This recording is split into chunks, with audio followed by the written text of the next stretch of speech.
The proximity alarm gave Owen Drake exactly 4 seconds of warning before the Valkyrie fleet dropped out of faster-than-light travel and surrounded every direction the Iron Veil could run toward.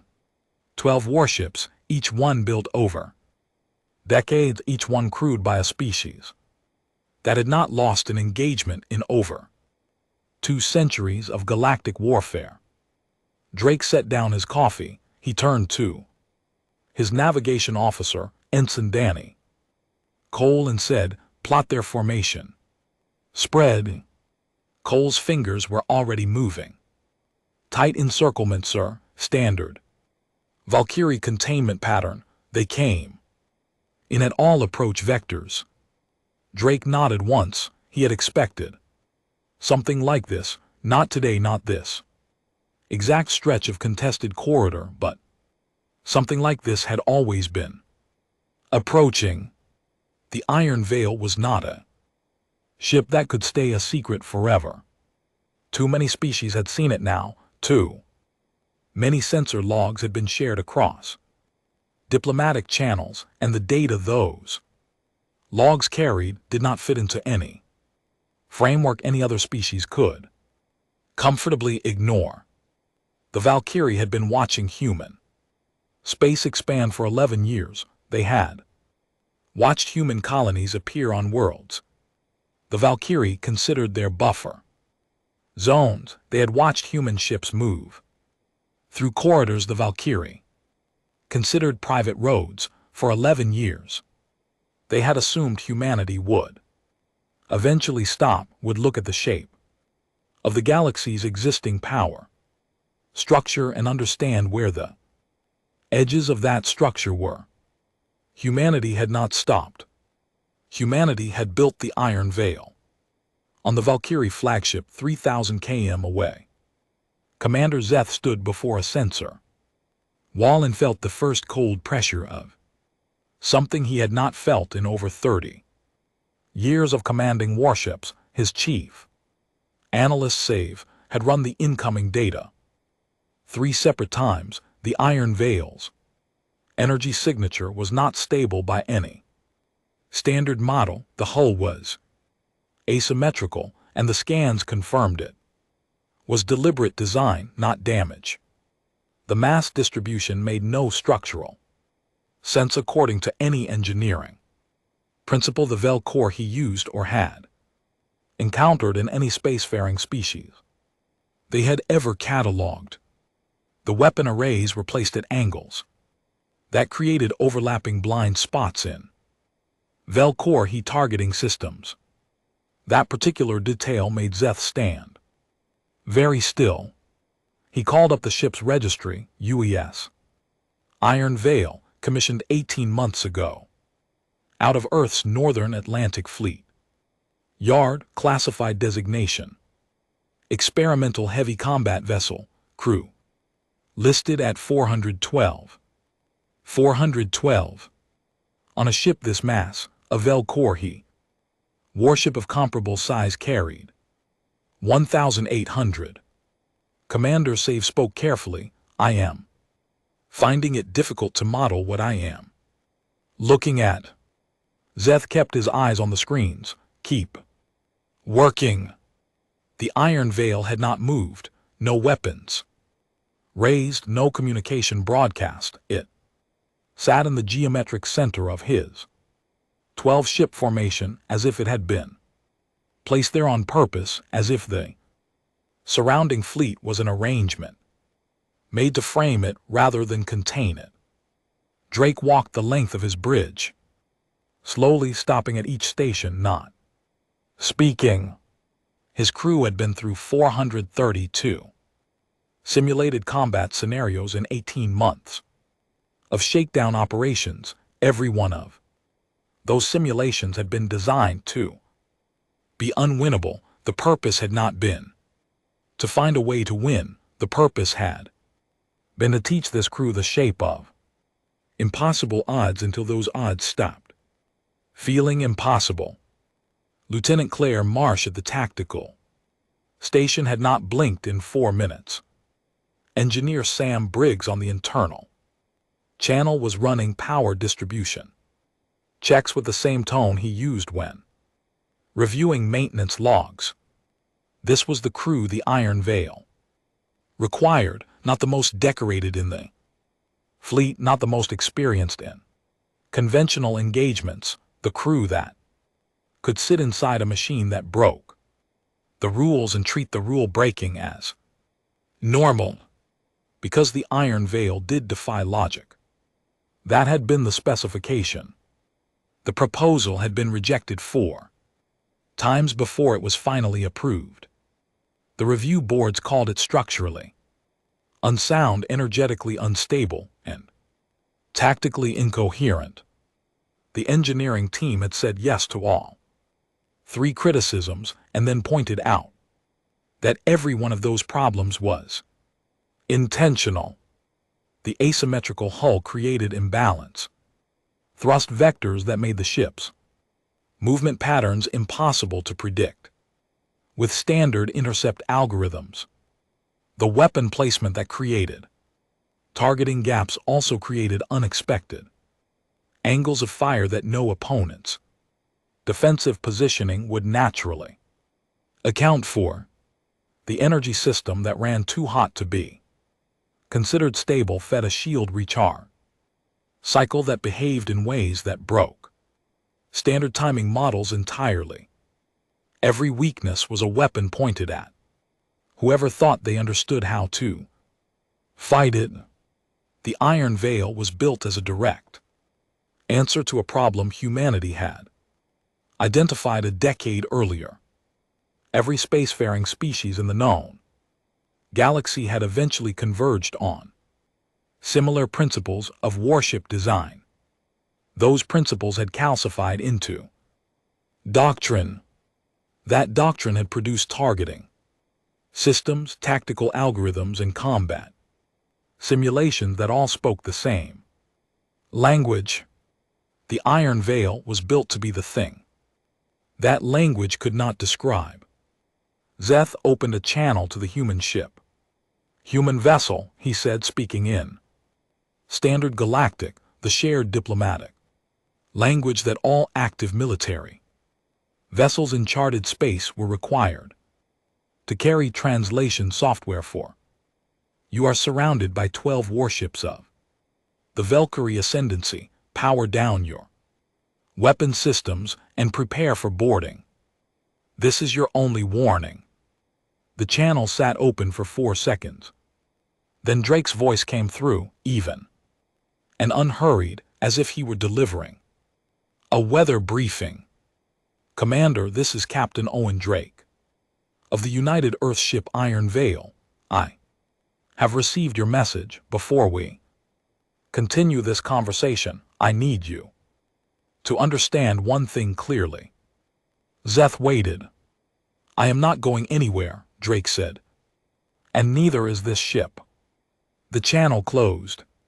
On the Valkyrie flagship, Save had finally found a single data reference his scans reminded him of. He had to pull it from a 40-year archive, a recording from a border skirmish near the Kareth system.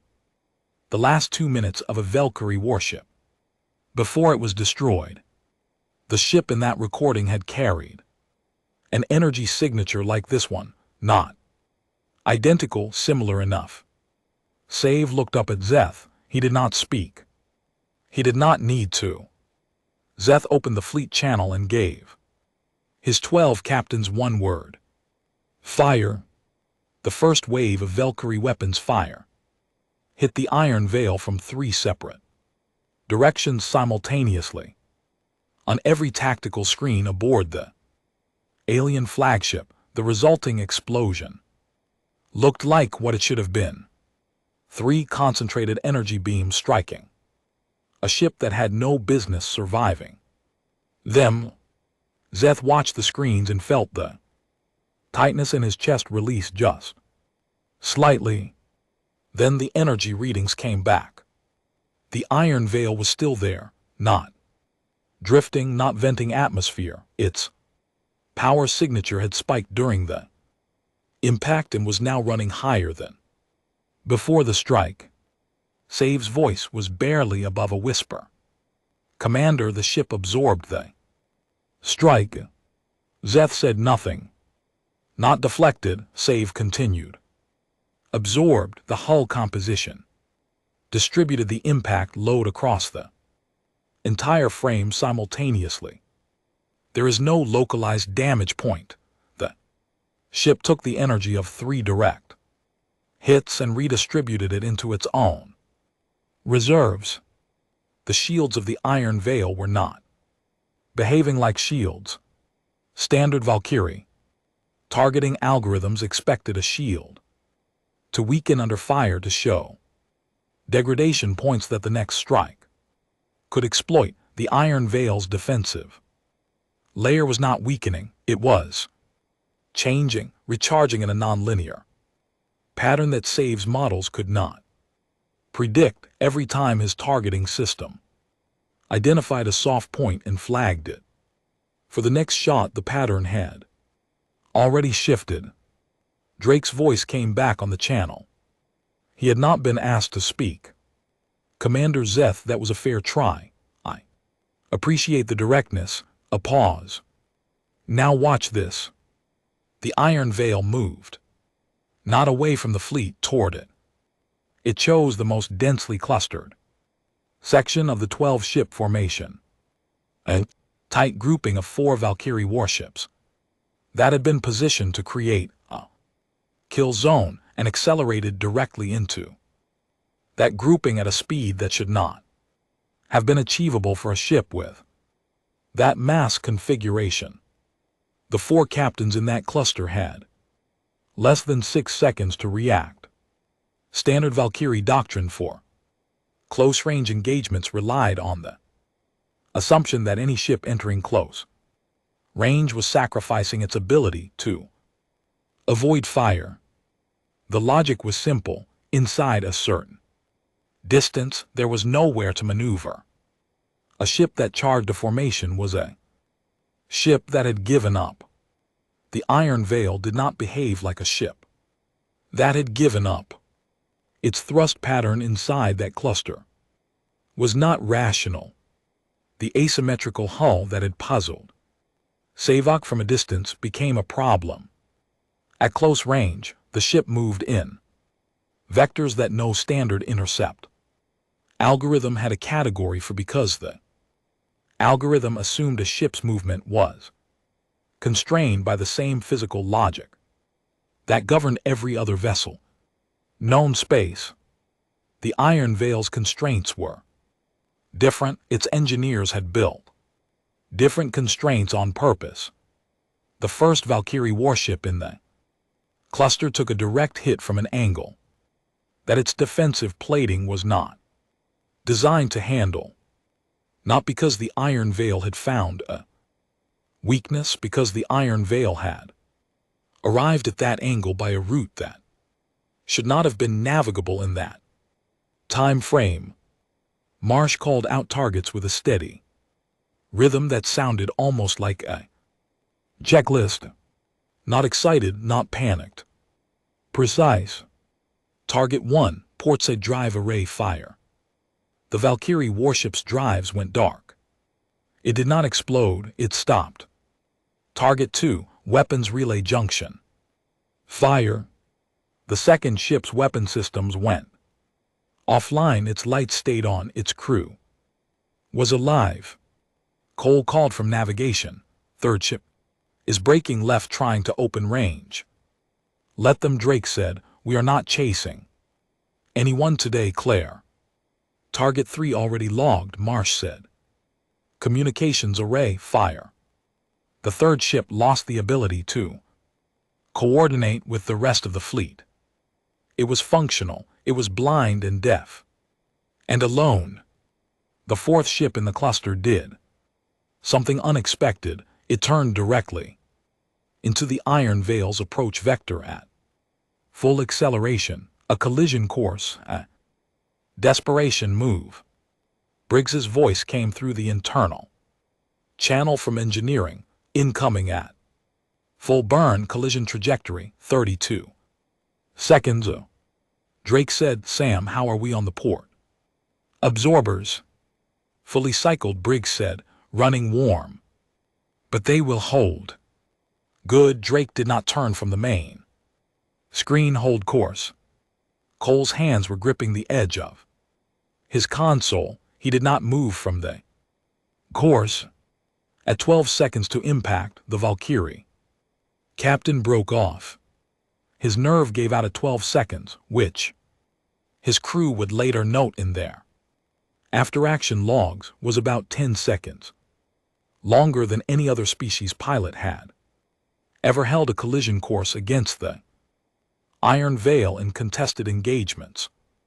Drake let him go. Outside the cluster, the remaining 8 Valkyrie ships were repositioning. Zeth had seen 3 of his ships disabled. Without a single crew casualty, the Iron Veil had taken out systems rather than lives, and that detail disturbed him almost as much as the physics of what he was watching. A ship that could destroy and chose to disable was a ship operating with options. Options meant deliberate restraint. Deliberate restraint meant whatever was about to happen next was intentional. Zeth pulled back the 4 ships that had not yet engaged and formed a wider perimeter. He needed his analysts to give him something he could use. Sevk had been doing nothing but trying to give him something for the past 7 minutes. The whole composition, Sevk said, is not a single material. It is a composite that changes its stress response based on impact type. Energy weapons distribute, kinetic impacts compress and rebound. The engineering should not be survivable. The material should not be capable of both responses simultaneously. He stopped. But Zeth said, but it does both. How? Sevk was quiet for a moment. I think someone built this ship specifically for us. Zeth turned to look at him. Not only us, Sevk clarified, for all of us, for all of our tactical models. Someone studied the way every known spacefaring species approaches warship design and then built something that none of our approaches can handle, because it was specifically designed to fall outside all of our reference points. At the same time, Zeth returned to the main screen. The Iron Veil had pulled back from the disabled cluster and was now sitting quietly at the center of his remaining formation, exactly as it had sat at the very beginning, as if nothing had happened, as if it was simply waiting.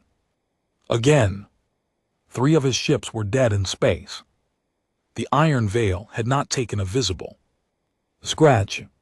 He counted his remaining forces, 9 functional warships. His fleet protocol required him to hold until the enemy ship's weapons were depleted or its shields failed. His models said the Iron Veil's energy output could not be sustained at combat levels for more than another 20 minutes. His models had also said the ship should have died in the first volley. He opened the fleet channel. Concentrate fire on the bow section. He told his captains, maximum output. All ships together, now. The channel closed. In the center of his bridge, Sevchenko watched the screen and said nothing at all, because the bow section of the Iron Veil had the heaviest armor concentration on the entire ship. Zeth had been looking at the same scan Sevchenko had. He had seen that. Sevchenko thought about it for 2 more seconds and then understood. Zeth was not trying to destroy the Iron Veil. He was testing it. He wanted to know if it was truly as strong as it looked, or if the scans had been designed to mislead him. Sevchenko closed his analysis panel and waited for the answer along with everyone else. 9 Valkyrie warships fired at one point simultaneously. The combined energy output was, by any recorded standard of galactic warfare, enough to crack a small moon. The Iron Veil's bow took all of it. For 4 seconds, the screens aboard every ship in the formation were washed out by the intensity of the strike. Sensor arrays struggled to recalibrate. Targeting systems went briefly blind. When the readings cleared, the bridge of Zeth's flagship fell into a silence that had real weight to it. The Iron Veil was still there, still oriented directly toward the Valkyrie. Flagship still not moving. Its power signature had spiked to the highest reading Shevchenko's instruments had recorded during the entire engagement, not weakening higher. Zeth said very quietly, the distributed absorption system redirected the combined energy input into its own power reserves. Zeth stared at the screen. We just recharged their weapons, Zeth said. Drake let 15 seconds pass, then he opened a channel, not to the flagship alone, but to the entire fleet. Simultaneously. 9 ships, he said. Good coordination. I want you all to know. That took real effort, and I respect it. A pause. Now I am going to show you something. Watch carefully. The Iron Veil fired once. The shot was not aimed at a ship. It was aimed at the space between 2 Valkyrie warships on the western edge of the formation, a precise geometric point that existed only because of how those 2 ships were positioned relative to each other. Both ships' navigation systems registered the same alert at the same instant. Their current position put them in the optimal overlap zone for what their combat computers identified 2 full seconds after the fact as a calculated gravity pulse dispersion pattern. Both captains moved their ships simultaneously because doctrine said to clear that zone immediately. Moving those 2 ships opened a gap. The formation's coverage directly above the flagship. Marsh said, gap is open. 17 seconds. Drake said, take the shot. She fired. The Iron Veil's main battery put a single precision strike through the gap and removed the Valkyrie flagship's long-range sensor array with clean accuracy. Zeth's ship was not damaged. Its weapons were intact. Its drives were intact. Its crew was unharmed. It was now blind beyond close range. Zeth felt the lights on his bridge shift. As the array went offline, he looked at his tactical officer. His tactical officer looked back at him with an expression that Zeth had not seen on the face of a Valkyrie officer since his own earliest years of training. He had not known that expression was still something his officers were capable of. The Iron Veil had, in the space of 90 seconds, used the energy of 9 combined warship strikes to power its own systems, manufactured a gap in the fleet formation through a single psychological trigger shot, and removed his command ship's strategic vision. It had done all of this without destroying a single ship, without ending a single life. This was not a ship fighting for survival. This was a ship running a precise and deliberate operation. Cole kept the Iron Veil moving through the formation with a controlled fluidity that he had spent 400 simulated exercises learning. The ship did not move gracefully. Grace in space combat was a liability. Graceful ships moved predictably. The Iron Veil moved with what Cole had privately come to think of as deliberate awkwardness, always half a beat outside of where any targeting solution expected it to be, always positioned so that its next move had two possible interpretations, and the enemy had to guess which one was real. Marsh worked her targeting panel with the same quiet focus she had maintained since the engagement began. She was not looking for kills. She had been given a specific operational brief before they left port, and she had not deviated from it. Every shot was aimed at a system, not a ship. Every system she targeted was selected to reduce that ship's ability to engage, not its ability to survive. She had asked Drake about it once, directly during a quiet watch period 3 months into their shakedown. She had asked why, if the ship was as powerful as the specifications indicated, every simulated scenario they trained on ended with the opposing force disabled rather than destroyed. Drake had been quiet for a moment. Then he said, "A destroyed ship ends a problem, a disabled ship starts a conversation." She had thought about that answer for a long time. She thought about it now as she lined up her next shot. 3 more Valkyrie ships went dark over the next 12 minutes, not destroyed. Stopped. The iron veil moved through the formation the way a surgeon moves through a procedure, purposeful, unhurried, taking exactly what needed to be taken and leaving everything else intact. Zeth had 6 ships left. One of them was his own, now running blind beyond short range. He made a decision that no Valkyrie fleet commander had made in 214 years of recorded military history. He ordered his remaining 5 functional ships to hold position and stop firing. The channel went quiet. The iron veil stopped.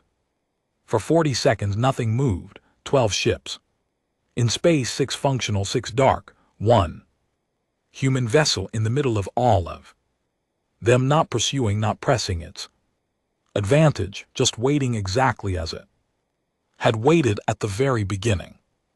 Zeth opened a channel. "Iron Veil," he said. His voice was carefully controlled. "What are you doing?" Drake answered at once, "Waiting." "Commander." "For what?" "For you to ask me that question," Drake said, "which means we can have a real conversation now, the one we should have had before your fleet opened fire." Zeth looked at his 6 disabled ships, drifting silently in formation. "Your terms," he said. "No terms," Drake said. "I'm not here for terms. I am here because humanity has been trying to schedule a diplomatic meeting with the Valkyrie Ascendancy for 4 years, and your government has declined every request. Someone decided that surrounding this ship in a contested corridor was a better option than a meeting. I disagree with that decision, but I understand it." A pause. "So now we have a meeting." Savick, who had not spoken in several minutes, turned slowly to look at Zeth. Zeth held the channel open. On his screen, the iron veil was sitting in the geometric center of his disabled fleet with the quiet patience of something that had planned to be exactly where it was. He had 12 ships. 3 of them had fired everything they had at this vessel in coordinated volleys. The iron veil had used that energy against him. He had 6 ships left. The iron veil was asking for a conversation. Zeth thought about the 40-year archive recording his analyst had referenced before this began. The Valkyrie warship in that recording had carried a similar energy signature to this ship. He had wondered earlier what that similarity meant. He understood now. That warship had also been waiting at the end of its recording, not because it was losing, because it had already won and was giving its opponent time to understand that. Zeth sat down in his command seat for the first time in over an hour.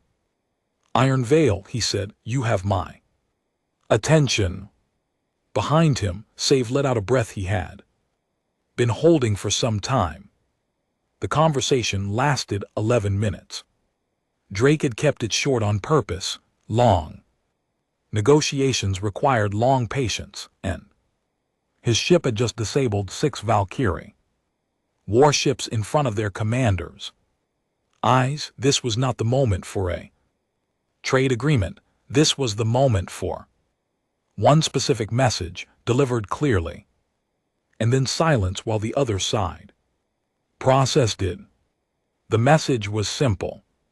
Humanity wanted recognized passage rights through the 3 contested corridors. In exchange, humanity would share the navigational survey data its deep-range probes had been collecting for 6 years. Data that covered regions the Valkyrie had not yet mapped, data that contained, according to the survey returns, 2 candidate worlds suitable for colonization. Zeth had listened without interrupting. When Drake finished, Zeth said, "I am not authorized to accept terms on behalf of the Ascendancy." "I know," Drake said. "I'm not asking you to. I'm asking you to carry the message back." A pause. "And the survey data," Zeth asked, "already transmitted to your flagship?" "Secure archive," Drake said. 30 seconds after you stopped firing. Consider it a gesture of good faith." On the Valkyrie flagship, Zeth's communications officer confirmed that data package was present in the archive. Intact, genuine, no embedded code, no triggered systems, just raw survey data from a region that the Valkyrie's own long-range mapping had not reached. Zeth leaned back slightly. "You came into this corridor expecting us?" "It was not a question. I came into this corridor knowing the probability was high," Drake said. "The Ascendancy has denied 4 diplomatic requests in 4 years. People who deny diplomatic requests eventually choose a different kind of meeting. And you chose to have that meeting in this ship." "This was the right ship for it," Drake said. The channel closed. Zeth remained in his seat for a moment.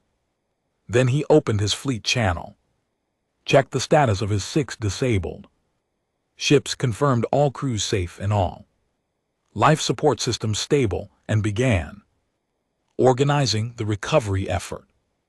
It was at this point that his long-range communications officer received an incoming signal. Zeth straightened. The signal was an approach vector notification from the secondary Valkyrie battle group that had been stationed at the edge of the contested zone 3 hours earlier. The group had been monitoring the engagement on passive sensors and waiting for a signal. 20 warships. Their formation was already resolved. From faster-than-light travel, they were 3 minutes out at full approach speed. The communications officer relayed the development to Drake without being asked. Because the passive sensors used in the engagement zone were shared by protocol, Drake already knew. Cole called it out from navigation. "Anyway, 20 incoming contacts, sir. Valkyrie configuration, full combat. Approach." "I see them," Drake said. "That is 20 more, sir, on top of the 6 still active here." 26 total, Drake agreed. He sounded to Cole like a man doing mental arithmetic at a moderate pace. Briggs came on the internal channel from engineering. "Captain, I want to be direct with you about our current status." "Go ahead, Sam." Port absorbers are running at reduced capacity after the combined volley. We are at 62% on the distributed shield. Matrix. Main battery is fully charged from what they gave us, but the secondary arrays need another 8 minutes to cycle back to full. 8 minutes, Drake said, and the incoming fleet's arrival time 3 minutes at their current speed, Cole said. Drake was quiet for a moment. Marsh turned from her station. Sir, 26 ships total. We are at 62%. I heard Sam's report, Claire. Yes, sir. She turned back to her console. Her hands moved to her targeting panel, and she began a new set of calculations with the same focus, calm she had maintained throughout. That was the thing about Marsh. Cole had decided sometime around month 6 of their posting. She never argued against odds. She worked with them. Whatever the situation was, she treated it as the environment she was operating in, not as a reason to hesitate. She had been this way in every simulation. She was this way now. Drake stood up from his seat. He walked to the main observation panel at the front of the bridge. The incoming fleet's formation was resolving on the long-range screen. 20 warships in a broad offensive spread, clearly briefed on what they were flying toward, coming in with the kind of deliberate formation that said they had been watching the first engagement and were not going to repeat its mistakes. Whoever was commanding the incoming group had seen 6 ships disabled in 14 minutes and had come in anyway. Drake respected that. He also noted that they had come in without contact, no hail, no demand to stand down. They were not here to talk. He looked at the screen for another moment, then turned back to his bridge. I want to tell you all something, he said. The bridge was quiet. Cole turned. Marsh kept her hands on her panel but tilted her head slightly. Briggs' channel was still open from engineering. When we accepted this posting, Drake said, every one of you knew this ship was not a standard assignment. You knew what we were flying, what it was built to do, and what that meant for the kind of situations we would find ourselves in. He paused. 26 ships against 1 at 62% is exactly the kind of situation, and I want to be clear, I am not worried. Cole looked at the incoming formation on the screen. 20 warships, full combat spread. Drake continued, because this is what this ship was built for, not 20 ships in a standard engagement, 20 ships that have now watched us work, seen what we can do, and came in anyway. That means they believe they have an answer to what we are. He looked at the main screen. They do not. Briggs' voice came from the internal channel. Captain, for what it is worth, engines are at full output. However we want to go into this, we go in at full speed. Good, Drake said. He returned to his seat. Danny, keep us where we are. Cole blinked. Sir. Hold position, Drake said. Let them come to us. Cole held position on the lead ship of the incoming Valkyrie formation. Admiral Vraxis studied the Iron Veil stationary signature on his screens. He had reviewed the engagement data transmitted from Zeth's fleet. He had watched the 14-minute recording 3 times before entering the combat zone. He had been in command of Valkyrie fleets for 28 years. He had ended 31 engagements. He had never lost one. He had also never, in 28 years, seen a ship do what that recording showed the Iron Veil doing. His science officer, a methodical and precise officer named Keth, had provided him a full analysis during the approach. She had concluded, with all the careful hedging of her profession, that the Iron Veil's performance fell outside any tactical model currently in use by any known spacefaring civilization. Vraxis had read the conclusion and asked her what the model would need to include to account for it. Keth had been quiet for a moment. Intentional asymmetry used as a force multiplier, she said. Adaptive defense, calibrated specifically against known targeting patterns, and the crew. She paused again.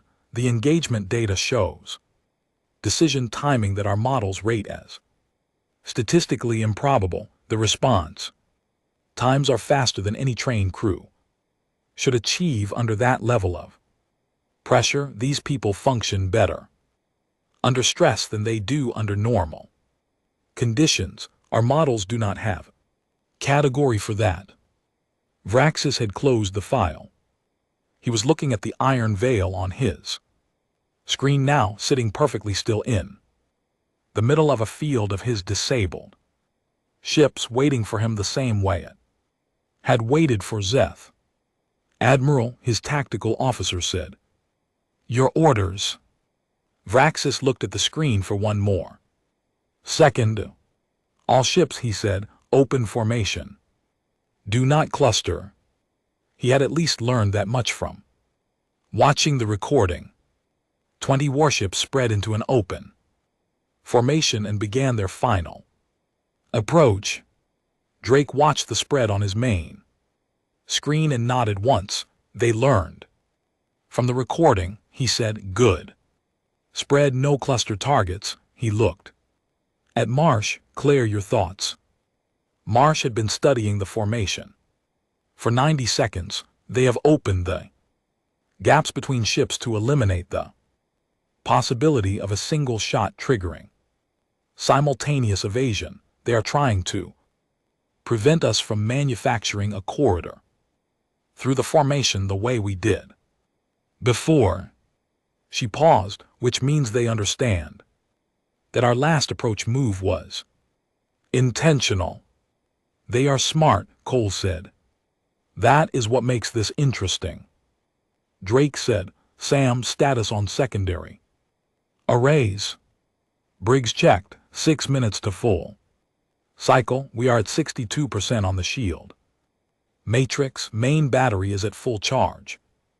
6 minutes, Drake said. He looked at the incoming formation. At current approach speed, contact was 2 minutes away. There was a 4-minute problem sitting between those two numbers. He thought about it for a long moment. Then he said, Danny, I need a heading to the flagship. Cole looked up. Sir, the flagship is at the rear of the incoming formation. To reach it, we pass through 19 other ships. I know where it is, Drake said. Plot the heading. Cole plotted the heading. Claire, every secondary weapon system charged and ready. We are not using the main battery until I say so. Marsh looked at him for a single second. Then she turned back to her console and began preparing the secondary arrays. Without another word, Sam, Drake said, everything you can. Give the port and dorsal absorbers. Understood, Briggs said. Power readings shifted across the internal grid as Briggs pulled allocation from non-essential systems and fed it into the absorption matrix. The shield pattern changed, not uniformly stronger, but specifically reinforced on the approach angles that the incoming formation spread would generate fire from. The Iron Veil moved directly into the center of the formation.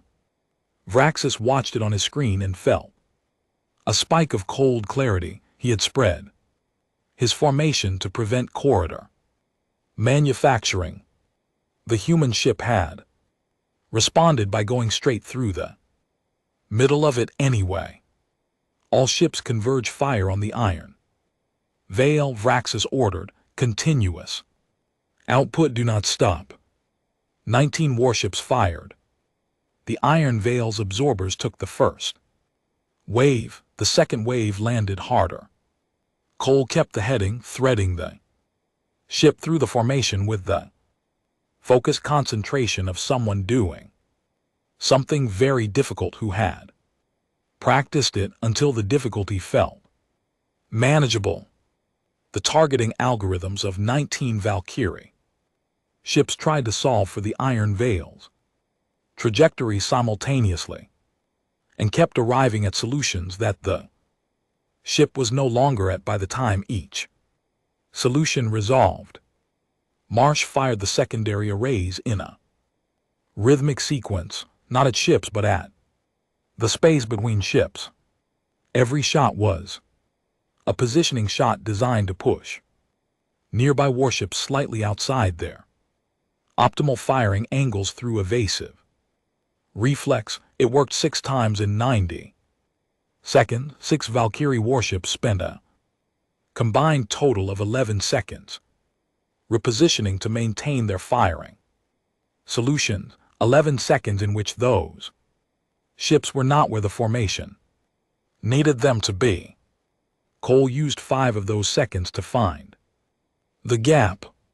It was not a gap in the formation itself, it was a gap in attention. Brief moment in which the 19 surrounding ships were all processing their own individual tactical problems, and the combined intelligence of the formation was for just a moment fragmented between 19 separate decisions. Cole pushed the Iron Veil through it. Briggs said, shield matrix at 47%. They were on the other side of the formation between the 19 warships and the flagship. Vraxis stared at his screen. Drake said, clear main battery. Flagship drive array. Marsh took the shot. The Iron Veil's main battery had been charged to full by the combined volley it had absorbed in the first engagement.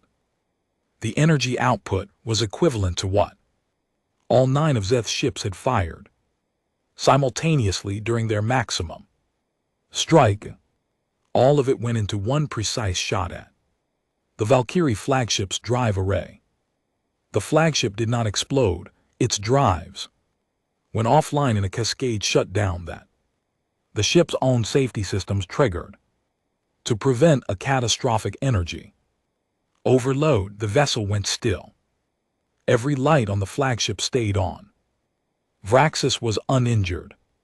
His crew was uninjured. His ship was fully intact and going nowhere. 20 seconds of silence followed. Then, from the 19 warships now behind the Iron Veil, the fire stopped, one by one. Weapons went offline because the Admiral's ship was directly in any line of fire aimed at the human vessel, and no Valkyrie captain would fire through disabled ship carrying their admiral. Drake opened a channel to the entire fleet, every ship in the engagement zone, Zeth damaged formation, and Vrax's 20, all on the same frequency at once. Admiral Vrax, Drake said, my name is Captain Owen Drake of the United Earth. Ship Iron Veil, I believe we have something to discuss. A long pause. Vrax's voice came back. It was controlled, measured, the voice of someone choosing very deliberately how to speak. You could have destroyed the flagship. Vrax said. Yes, Drake said. You chose not to. I always choose not to, Drake said. That is not a tactical limitation, that is a policy decision. Another pause, longer this time. What do you want? Captain. The same thing I told Commander Zeth before your fleet arrived, Drake said. Recognize passage rights through the 3 contested corridors in exchange 6 years of deep-range survey data. covering regions your mapping probes have not reached. 2 Candidate colony. Worlds in the data already transmitted to your flagship's archive already. Transmitted to Zeth's flagship. Already transmitted to the fleet relay. Beacon at the edge of this zone so that, if any of these ships are somehow lost, the data still reaches the Ascendancy. Silence. You transmitted it before the second. Engagement, Vrax said. Before the first, Drake said, I transmitted it when your 12 ships surrounded us before anyone fired a single shot. Vrax was quiet for a moment that felt longer than it was. Then he said, you were going to give us the data regardless of how this ended. Yes, Drake said. Why? Drake considered the question. Then he said, because we want to be your neighbors, Admiral, not your problem. On the Valkyrie flagship, Vraxis sat in his disabled command chair in a ship that was going nowhere, surrounded by 25 warships of the Ascendancy's finest fleet, facing one human vessel at 47% capacity that had just taken apart his entire formation without killing a single crew member, and had apparently decided before any of this started to share strategic survey data as a gift, requiring nothing in return. Keth was standing at her station with her analysis pad in her hands. She had stopped trying to update the tactical model 20 minutes earlier. The model was not keeping up. Vraxis looked at his screen. The iron veil was still positioned between him and his fleet, not aggressively, just present, patient. He thought about the 31 engagements he had ended in 28 years. He thought about the logic of those engagements, the models and doctrine, and accumulated understanding that had made him one of the Ascendancy's most trusted flag officers. He thought about how completely none of that had mattered today. Then he opened the channel. Captain Drake, he said, I will carry your message to the Ascendancy High Council. I will also carry my personal recommendation that it be treated as a formal diplomatic proposal. That is all I am asking, Drake said. One question, Vraxis said. Go ahead. This ship, Vraxis said, who built it? A pause. Drake said, some engineers who got told no 4 times before someone said yes. Vraxis looked at his screen. They should be told yes more often, he said. Quietly, the channel closed. On the Iron Veil's bridge, Cole let out a long breath and leaned back in his seat.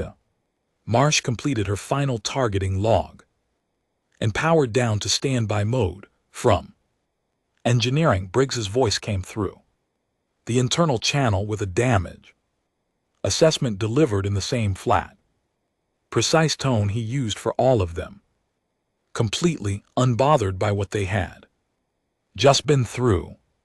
24 hours later, the Velcor Ascendancy High Council received Admiral Vraxis's report along with the full engagement data from both fleet commanders, the complete survey data package, and Vraxis's personal recommendation.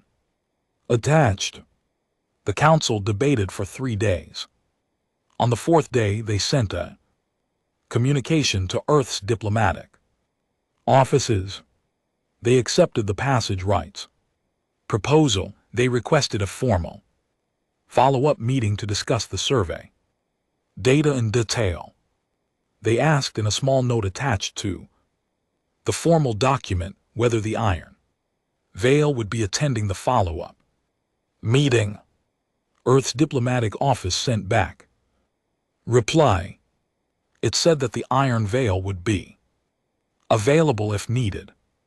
It also said, in a note at the bottom, that Captain Drake had asked for the Meeting location to be somewhere with decent coffee because he had run out during the engagement and considered this a genuine grievance that deserved to be on record. The counsel sat with that note for some time. Kath, who had been brought in as a technical advisor to help draft the response, looked at the note and set it down carefully on the table. She said, "I think we should agree to the meeting." Nobody argued with her.